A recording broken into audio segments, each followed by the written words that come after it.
Good evening and welcome to episode 14 of Sports Talk on Our Time. My name is Frank Verdecchia and I am here with the legendary and former sports writer Jerry DiPaola. Jerry, how's it going today?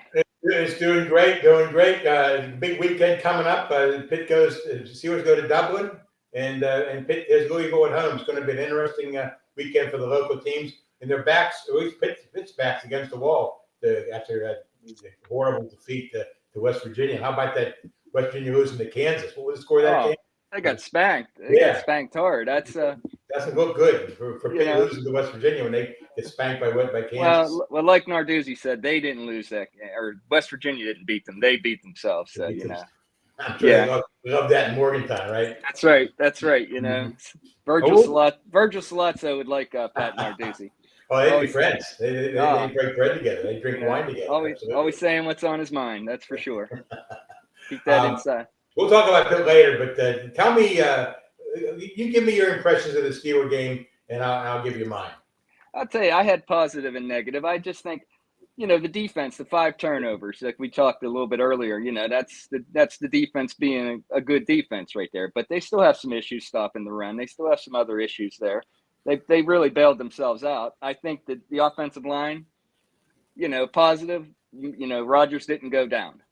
Okay, there's a positive. No sacks. He went down. Three quarterback hits. He wasn't sacked. But he did go down. But when you got 1.8 seconds to throw the ball, that's a problem. Yeah, that's an issue. I mean, he's throwing screen pass. It looks like, other than the touchdown passes, you can see that he's a future Hall of Famer. Those touchdown passes were fantastic. Yeah. But he's still throwing a lot of screen passes because he got to get rid of the ball. I think they have to, shore up the offensive line, the protection, and throw the ball down the field a little bit more if they're going to absolutely blow some teams out or get more decisive victories. But I think it's going to be like this all season, Frank. 3 games so far. The Jets game and the Patriots game decided practically in the last snap. And then the Seattle game, which they lost, was tied going into the fourth quarter. They're fun games to watch. You never know how it's going to end. You're edge of your seat watching these games. But that's right. This team is, to me, and we've said this before, they're going maybe to the playoffs, but they're a one and done playoff team. What bothered me about the Steel game more than anything was the run game was horrible. I mean, Warren came out and 32 yards on his first 6 carries, but that's almost 6 yards a carry, and they were doing well. And his ended up, Frank, with 18 yards on 47 carries. So after that one surge at the beginning of the game, he had 12 carries, 15 yards. Yeah. You can't do anything with the running game like that. That's that offensive line too, as well. I mean, I don't know how the offensive line coach kept his job after last year. When you consider how much is invested in that line, I'm serious. I mean, you got so much draft. You got so much draft capital put into that offensive line. Number 1 and number 2. Yeah, they're not getting better. Faltano probably had his worst game as a Steeler maybe yesterday. He Broderick Jones hasn't played well since his rookie season, and Frazier, we don't hear much about him, which is probably a good thing. But I don't see him as dominating as he was last year. Right. And McCormick's what is he, a 4th-round pick? He looks decent, but there's too much invested in that team. To these guys, are you going to tell me that Broderick Jones doesn't have talent? I mean, he has something in that body. Well, he doesn't weigh 300 pounds, does he? He's the better offensive lineman in the NFL, or all 3 Bills, right? And he's exactly. He does look small. And like I said, I'd love to see Aaron Rodgers be able to sit back there for like 4 or 5 seconds and just wait for DK Metcalf to get open, or Calvin Austin. He would like that too. The annoyance on his face is very evident, I think. I think very irritated. He yells, so you can tell he's yelling at people every now and then. Yeah, he does. He should do that. He's a veteran. He's a guy going to the Hall of Fame. He's surrounded by mostly mediocre players, especially on offense. And I think that he knows that. And I just wonder if you could inject him with truth serum if he had wished that the Vikings had shown more interest in him, because now the Vikings, their starting quarterback McCarthy is out. And then Carson Wentz played yesterday against the Bengals. He's going to play against the Steelers. That could have been Aaron's team. That's right. Against the Steelers, but that's absolutely right. But the Steelers did a good thing getting Aaron Rodgers. They did a good thing because he brought them back in that game. And you said 2 really nice touchdown passes to Metcalf and Austin. And Austin, I think, has turned into a pretty decent number 2 receiver. I Yeah. think the Steelers are smart not to trade draft capital for another wide receiver. Absolutely. And like I said, it comes down to having more time. I couldn't even imagine Aaron Rodgers with 4 or 5 seconds to get back there and just look at the field instead of, because he can't, he's like Ben in 2020 and 2021. He can't move anymore. And I can imagine him playing against the Steelers in the Super Bowl. What was it? 15 years ago? Yeah, 15 years ago. Yeah. Yeah, he had an offensive line in front of him at that point. Now he doesn't. Now he has an offensive line. There's a lot of draft capital, but not a lot of talent right there right now. We've done a lot of production. Yeah, well, let me ask you about the defense, Jerry, being the expert that you are there.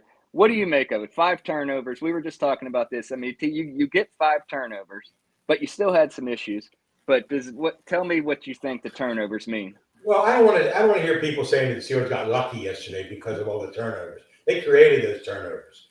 You talk about the one at the end of the game where Herbig, sacked Drake May and Watt came up with a fumble recovery to lead to the winning touchdown. That was made by Herbig getting a sack. That wasn't luck. The interception in the end zone was with Hayward not deflecting the pass, and that wasn't luck. Hayward also caused a fumble in the end zone, and the Steelers recovered. That wasn't luck. Those are guys making clutch defensive plays. Now at the end of the game, when it was 14-7, and the Patriots made it 14-14, they scored a touchdown. I see Queen and Peyton Wilson looking at each other like, what's going on? Like there was something mixed up in the coverage there, which there shouldn't be. This is the 3rd game of the season. They've had mini camp, they've had OTAs, they had training camp. They've been working together all along. They should not be looking at each other and saying, what's wrong when they give up a touchdown? These guys are veteran players. Yeah. And Wilson, as a rookie, he actually lost his starting job and didn't play as much as usual. Holcomb played pretty well. Holcomb started. Holcomb is playing well considering where he was. But he looks good. Yeah, I think that the defense, has some stars on it, but they also are missing 3 starters. Highsmith and Joey Porter didn't play for the 2nd week in a row, I believe. And the safety didn't play either. Well, another thing I see a lot of receivers open over the middle, though. That secondary has a lot of holes. I mean, there's a lot of openings in that secondary. The Steelers secondary, I mean. Drake May threw for 268 yards. Aaron Rodgers threw for 139. May looks good. May's going to be a good player. Those are some things that need to be fixed, too, need to be touched up, especially when you consider who the Steelers got to play in the upcoming weeks. You got the Vikings next week. You got the Browns and the Bengals following that. Okay, that should be 2 wins, you would think. And then you got to play the Packers, Chargers, Colts. That's, you could. And you better get healthy. You better get Deshaun Elliott back at safety. Yeah. Maybe him being out is part of the reason there were holes in the secondary. Porter didn't play. And, Highsmith, Herbig replaced Highsmith pretty well, I thought. Herbig is a good number 3 outside linebacker. He's a guy that could be a starter on a lot of teams. I guess he would have been a starter on the Steelers if they couldn't sign. They couldn't sign T.J. Watt. Which I agree. I still tell you, Herbig Highsmith can win a Super Bowl if you got the rest of the pieces. They don't have the rest of the pieces. They don't have the pieces, though. You got to have all the pieces, and they do not have them right now. So that is an issue. But you know what? They're 2-1. They're 2-1, and it makes it interesting. And they're going to Dublin to play. Sunday morning, 9:30. Get up early. Don't go out late Saturday night. Get ready to watch that game and take your notes. Because now you take copious notes every time you watch the Steelers, don't you? You rewind, watch it again. You almost think we were getting paid for this, Jerry. That's how much. Oh, we're not. Serious. Wait a minute. you back up. My check didn't come this week. I thought I didn't get lost in the mail. No, we just didn't get it again. Well, tell you what. One more. Talk about the Steelers. I like seeing Derek Harmon play again. I like seeing him. Well. I think with him now next to Hayward, and who knows? Maybe the YA he might be getting better. Benton has been a disappointment, but when I saw he had a sack, Harmon did yesterday. He's strong. He moves the line. He moves the line like a Hayward does. He's got a lot of. You see him. He's a big guy. They haven't had a big guy like that. He looks, a little bit like a taller version of Casey Hampton. I'm not going to make any comparisons just yet, but what I've seen is I saw a lot of. And he got a sack. He looked well. He played well. I thought. I think that's going to be an excellent first-round pick. The run game was better. The run defense was better against the Patriots. And Drake May, they still ran for over 100 yards, but Drake May got a lot of those yards. And the one run that May had, Watt was getting held. And it was interesting. he turned around and yelled at the official while the play was still going on. Yeah. Oh, I know. Neat, I watched that too, and then I saw the replay, and I thought, then the official is looking right at it. Yeah. What is he looking at? I always wonder. You ever notice these referees, the R's on these crews? They all look like they've done preacher curls all week, Jerry. Their guns are blazing every time they make a call. I'd take a. Well, maybe that's a prerequisite, right? I don't know. It seems like it. I don't notice things like that, Frank. I mean, you do because you're an official yourself, and you have pretty good guns. So. I see that, and I think to myself, yeah, toothpicks. But I think to myself, you're looking right at the play, and you don't throw the flag. If that happened in high school, you'd probably be off the next week. I mean, and meanwhile, you just worked 8 hours, and then you went to a damn game to listen to people complain to you. These guys, they're not full-time officials, but again, they make good money though. They make over 200. They make over 200,000 a year. That's not too bad. Mm-hmm. That's a nice side gig. And in a play like that, it could have been a deciding part of the game. That determines the game. Yeah, when you're getting at that level, like somebody said one time, when you're getting to the level up above high school, you start messing with people's livelihoods when you make mistakes. That's true. Even if, say, Cal U or something like that, you make mistakes as a crew, and you can't. No one wants to blame the officials, but when you make mistakes, that could lead to a loss that maybe you should have won, and next thing you know, that coach got fired because the officiating crew. But anyway, was not getting fired. No, he's not getting fired. He's not getting fired. Well, there's my referee rant there anyway. But you got to make, especially when it's T.J. Watt. That's like Tom Brady at defense or something. Yeah, you think that Watt will get the benefit of the doubt, being the star that he is. But apparently he doesn't get the benefit of the doubt too often. No. But he had 2 sacks, his first sacks in like 7 games. Yeah. And that can make a big difference. They can get, 3 or 4 sacks. They had 5 yesterday. They can get 3 or 4 sacks every game. They'll have a shot against some of these tougher teams coming up. By the way, they're going to lose to the Vikings. I don't care. You think they're going to lose to the Vikings? Oh, okay. Yeah. I think that the Vikings I like the Vikings. Jordan Addison is back for the Vikings. His 3-game suspension is up. And of course, Jefferson is still there. And, Carson Wentz is the quarterback now. He didn't hurt them yesterday against the Bengals, but the Vikings returned 2 turnovers for touchdowns yesterday. What was it, 48-10? Jerry, I think I'd probably be more intimidated by Raphael Addison over Jordan Addison right now. It's kind of like not a concern. You don't remember Raphael Addison. You always make these references, and I have no idea what you're talking about. Who the hell is Raphael Addison? Oh, he was a Syracuse star basketball player. Basketball player. Okay. Yeah. See, that's about it. I don't remember. Are you older than me? I always thought I was older than you. I think you're older than me by a few years. You have a better memory than I have. Let's put it that way. I remember a lot of worthless things. I do.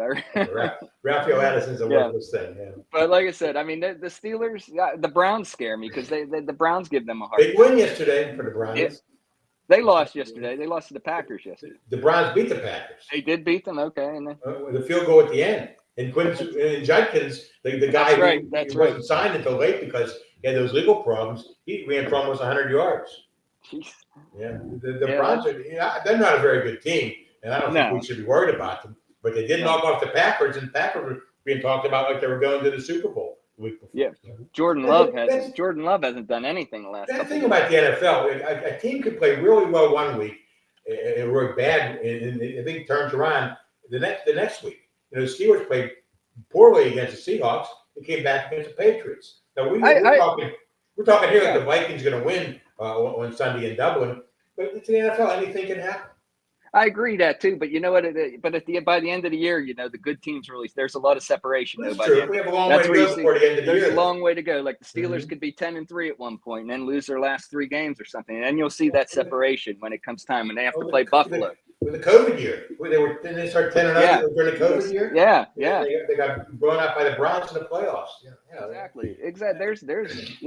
You never know. These people that try to predict these games, they lose a lot of money if you're not careful trying to bet NFL. Like I said, I mean, everyone says about the parity in the NFL. There is a lot of parity as far as teams being able to get to the playoffs, but you get a separation. There's 4 or 5 teams that are going to be the ones every year. Like when you get on the field, you just can't deal with it. I can make a bet right now. Buffalo and Baltimore will be playing in the AFC Championship. Exactly. And you know what? The Steelers would end up beating Buffalo and splitting with the Ravens, and then maybe playing play one of them in the first round of the playoffs. And lose 35-10. And lose exactly 35-10. And it'll be that's probably what's going to happen. I think. I know Yeah, that well, sounds. we'll see. But They're gonna play the games anyway. Whatever, no matter what we're saying here on Sports Talk on our time, they're still gonna play that's the game. right. And They're still going to play, and it makes it even better. Like I said, they're 2-1. They could be 0-3. They could be 1-2. But that's what makes football so great. Is these small little things here or there. This was the best game that they played this year. I think overall. I it mean, was, at it least was defensively it was. Offense, they got the job done when it needed to be done. because of Rogers. So And it I mean, was smart to sign Rogers. and it's fun to watch him play when he gets time. But those touchdown passes he threw Oh were yeah, beautiful, beautiful. Mason Rudolph can't do that. Kenny Pickett couldn't do yeah. that in a Nerf football league. I mean, it's it's just Oh, it's you loved Kenny Pickett 4 years ago when he was throwing touchdown passes yeah. Well, for Pitt, like I didn't you? said, Jerry, once you get to the NFL, all bets are off, man. I don't. That's right. You could be Tony Sacca or you could be Kenny Pickett. Doesn't matter. Speaking of But Pitt, what do you think is going to happen this week at the Saturday Acrisure Stadium when they play Louisville and open up ACC play? you know what? Louisville gives them a hard time, and you were talking about the quarterback Louisville has that came from USC. Yep, Des. Miller Moss. Yeah, we'll find out Thursday where Des Reed whether he's playing or not. I don't think Kyle Lewis finished that West Virginia game. It's another issue. I don't know. I don't really know what to make of this Pitt team yet because Narduzzi's not wrong when he said, we beat ourselves. I think that was the case. You just don't really say that out loud at a news conference. He doesn't care. No. They probably didn't like it down in Morgantown, but the people in Morgantown have no room to talk anymore after they lost to Kansas.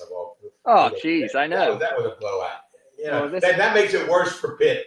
They lose to West Virginia in overtime and down there. And then you think maybe West Virginia's not as bad as people think. Well, guess what? They might be worse than people think. That's a game that Pitt should have never let get away. Yeah. And they're going to regret at the end of the season because they're going to end up with 6 or 7 wins instead of 8 or 9, Yeah, and you're going to end up at a bowl game that's 2 days after the national championship game or something like that, and they're going to play some MAC school, and they get what you deserve. You get what you deserve when you lose those kind of games. It's ridiculous, and that's where Narduzzi.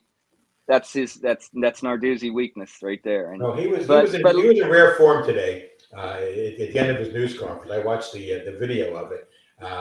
My good friend Chris Peak asked him about Desmond Reed. Of course, didn't play most of the game against West Virginia because of an injury.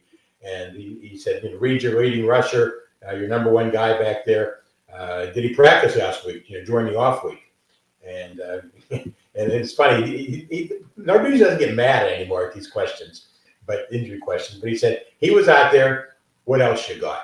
And then the news conference ended, Yeah.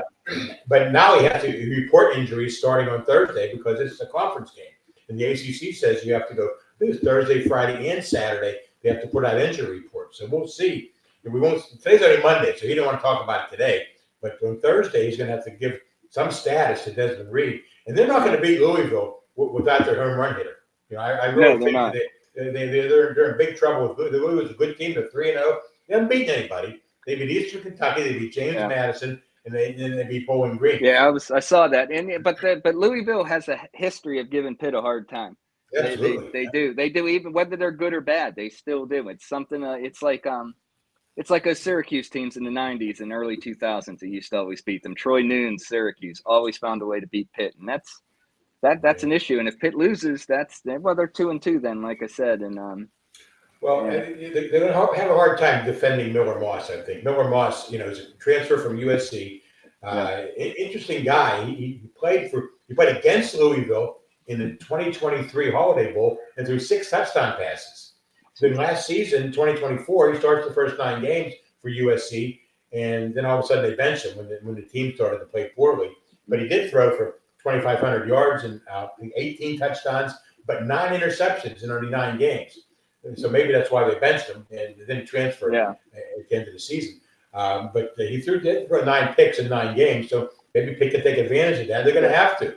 If Reed doesn't play, and Kyle Lewis was injured again that game too. So how much are we going to get out of Kyle Lewis? So I'm not a betting man, but I think I would maybe take Louisville -3.5. I would take Louisville. Definitely take Louisville. I don't know. Holstein hasn't proven to me that he wants to be a stud. He's, this is his third year in college football. He redshirted right at Alabama for Right. 1 year. First, He's a freshman four-star year. quarterback. I mean, we could still use that. You can't use that excuse. You're getting 1.5 million. You got your Toyota Tundra truck. You showed in the past that you can play. You have to keep playing.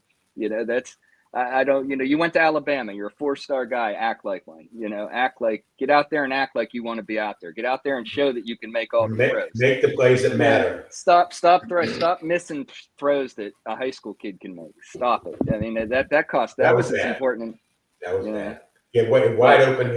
He had Reed open for a touchdown, wide open, and a walk-in touchdown. And especially if Reed can't play, you got to count on him to be able to lead you if need be. Your quarterback has to be able to win a game for you if he has to. And that's when you lose in overtime and you make mistakes like that, and they made a lot of mistakes in that game. I mean, otherwise, penalties and Cooper jumping on the pile when they had the ball inside the 5-yard line. Just stupid things that the captains and seniors and an experienced team is not supposed to do. And they can't keep doing that. Now, they've only played 3 games in the ACC season, a brand new season. Now they're 0-0. Let's give them the benefit of the doubt. You never know how the Louisville game's going to turn out. Sure. But if Holsey doesn't step up and Desmond Reed can't play because of his injury, then you got a big problem, and Pitt's probably going to lose. Well, if you want something crazy, Clemson's 0-2 in the ACC right now. How about that? Yeah. 0-2 in the ACC. Poor Dad. I watched his news conference. The poor guy. Yeah, I really feel bad for him. He's got the quarterback. Look at these quarterbacks too. I mean, there you go. There, I was talking about all these quarterbacks. That Klubnik looks bad. A lot of these quarterbacks that are supposed to be first-round picks aren't playing very well so far this season. It's going to be real interesting to see how the college season ends up and what happens when the draft comes along. When Aaron Rodgers retires and the Steelers, are they going to be in position to draft one of them? And if they are in position to draft one of them, do they want to draft one of them that high? Because maybe they're not worth it. They might not be. Arch Manning's not worth it right now. No, he's not. He's not even worth coming out next. Year. There's other guy, Klubnik, was supposed to be a guy that was going to be a high draft pick. He's not worth. You wouldn't want to draft him in the top 10 right now. But again, it's only September. It's the first day of autumn. The summer just ended. So well, the game of the night's going to be Penn State, Oregon. That's where this is where that game too. Yeah, there's going to be a whiteout. This is going to be TED Talk James is going to be all fired up all week. I'm sure you'll be there with your pom pom. Absolutely, pom pom, right? Absolutely. I'm sure somebody asked Franklin a question he didn't want to hear, and his skin started crawling. And he felt uncomfortable, and let the $8 million a year guy make fun of the lowly sports writer, and let me show you how tough I am. I'm going to bring Chad Powers in, and I'm going to be funny, and then they'll play Oregon, and if they lose, it'll be the reporter's fault. He'll get a question he doesn't want to hear. He'll start screaming, acting like, oh, woe is me, TED Talk James Franklin. I got the greatest program ever, and I can't win a game that matters. Well, this is a big game for him. I mean, he's lost a lot of big games in the past. No, I give him credit. Yeah. He went to the semifinals last season. Okay, he did win 2 big games. I'll tell you what, and they should win. They should win. So I could see them losing, but they do have a better team. They should win, Nick. But I wonder about the competition they've played. Okay, they played Nevada, Florida International, and Villanova. In the first 3 games, and of course they're 3-0. But Oregon has played Oklahoma State, Oregon State, and Northwestern. Now those teams are bad, but they're power conference. They're still Power 4 teams there. They're still that. But then they're 4-0, and they're coming all the way across the country. A Big Ten game. Oregon's playing. It used to be a team in the Pac-12. Now they're in the Big Ten. They've got to come all the way across the country to play Penn State. It's going to be a whiteout. It's going to be at night. Game days. ESPN Game Day is going to be there. It's going to be quite a game. I'm looking forward to watching it. But I think that Oregon. I think I might take Oregon. Plus, they're getting 3.5. I think I might take Oregon. Oregon in the 3.5 does sound good. And but there's a lot of talent. There's a ton of talent up there. I mean, it comes down to your coach. Your coach wants to play the role, but doesn't want to actually live the role. He wants to be the man without being the man, and that's the thing. If he loses this game, if I was a Penn State fan, I'd want to go. I'd want to chew glass. I wouldn't want to chew barbed wire if he loses this game. And then to see what's even worse is how he embarrasses himself after games like this. I've never seen. I mean, even Penn State fans will tell you they're tired of him. I mean, he thinks he's Nick Saban, and A lot of Penn State fans are tired of him. That's yeah, true. they're tired of it. They're just tired of it. They want national championships, and who can blame them? Yeah, You're Penn that's what you State. play for. Everybody talks at the beginning of the season. Our goal, even Pitt, our goal is to win a national championship. And Penn State, they can do it because they recruit so well. They have the resources to recruit well. They can pay these players more than other teams can pay players. And there's no reason why they shouldn't win a game like this. And they're playing at home, with the whiteout at night. Everything's in their favor, so let's see what happens. It'll be fun to watch. And you got some word about the kid from Hopewell, the quarterback that Penn State offered. And Hopewell quarterback, sophomore James Armstrong. I think he has a Penn State offer, a Pitt offer, and a North Carolina offer at least. Yeah. So he played Avonworth Friday night. Avonworth, #1 team in the state in Class 3A. He completed 12 of 25 passes for 188 yards. Yeah, he was outplayed by the Avonworth quarterback, Carson Bellinger, who's having a great senior season. They're undefeated at 5-0, Avonworth is. And then the game ended up in the Mercy Rule, 48-14. And Armstrong was from what my scouts were there, I didn't get a chance to go. My scouts were there. They told me that Armstrong had no factor in the game. The kid's only a sophomore. Avonworth's like the North Allegheny at 3A though too. Yeah, they are. And clearly, this kid must have size and athletic ability. He does. He's a bigger guy, right? He's a bigger guy, and a lot of these kids are getting offered now. I'm in 8th grade. This kid's in 10th grade. He got an offer. It's kind of crazy, but who knows where he's going to end up, and who knows how well he's going to play for the next 2.5 seasons. And there's guys that get overlooked too. I'll give you one too. There's Elizabeth Forward has a quarterback named Ryan Messina. He's a senior. It's his 3rd year of starting. He's 6'4". He's about 215 pounds. He's probably, I don't know if he's a power 4 player, but he is very talented, and he gets overlooked a little bit. He's been down at Pitt games on Saturdays, and right now EF's they're like 4-1 right now, and he's passing for at least 200 a game and running for another 100. And I've watched him play. I've watched him play on video, and I've actually been to his games, and he does see the field very well. Did Pitt offer him? Did he get an offer? No, they did not. No, did not. But he's a talented player. Right? Yeah, he's a senior, very talented.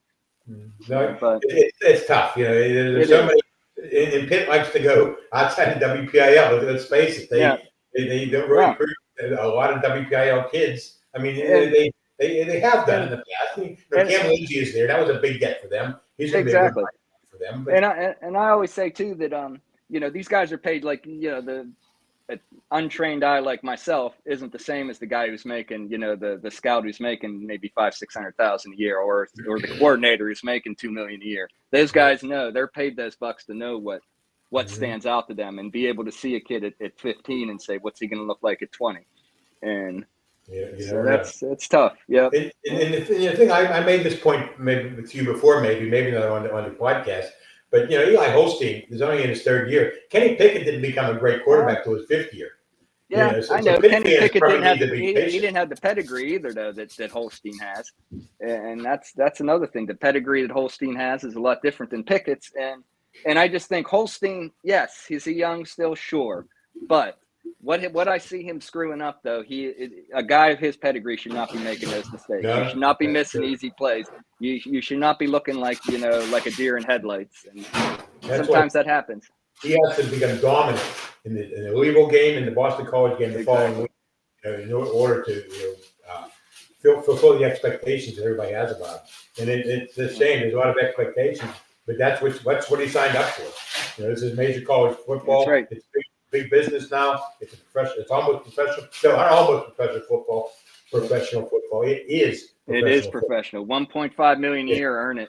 Exactly. I don't want to hear about Pitt had their team grade point average is 3.45. Oh my God.